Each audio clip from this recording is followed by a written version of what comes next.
ఈ రోజు ఈ బొట్టు పెట్టుకోవడానికి మనం సిగ్గుపడొద్దు. ఎందుకంటే వాళ్ళు సంపాదించినటువంటి ఆస్తులు పాస్తులను మనం అనుభవిస్తాం కదా.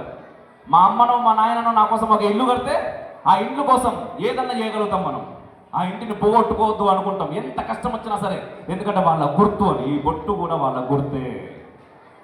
మనం ఆ గుర్తును చెరిపేయొద్దు. ఆ గుర్తు వాళ్ళకు మనం ఇచ్చేటటువంటి రెస్పెక్ట్. ఖచ్చితంగా దాన్ని పెట్టుకునే ప్రయత్నం చేయాలి. మిగిలిన ఏమన్న తర్వాత సైంటిఫిక్ ఏమున్నది, అదేమున్నది, ఇదేమున్నది వచ్చు, అదంతా తర్వాత ముచ్చడం.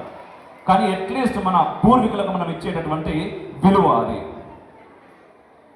అండ్ మీ పిల్లలకి ఒక్క లవ్ జిహాదులు అనే కాదమ్మా, అన్నీ జరుగుతున్నాయి, చాలా పెద్ద ఎత్తున జరుగుతున్నాయి. ఈరోజు చూస్తున్నాం మనం ప్రపంచంలో ఎక్కడెక్కడో యుద్ధాలు జరుగుతున్నాయి.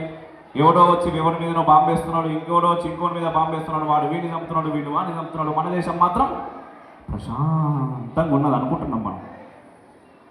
మన దేశానికి బయట నుంచి శత్రువులు లేరు, మన దేశంలో లోపలనే శత్రువులు ఉన్నారు. ఇప్పటిదాకా పిల్లలకు చెప్పినా, ఇప్పుడు పెద్దలకు చెప్తున్నా, మన దేశంలో లోపలనే శత్రువులు ఉన్నారు. ఆ శత్రువులు ఎవరో మనకు తెలుసు. తెలిసి కూడా మూసుకొని మనం కూర్చుంటే రేపటి నాడు నీ ఇంట్లోకి రారు అనే నమ్మకం లేదు.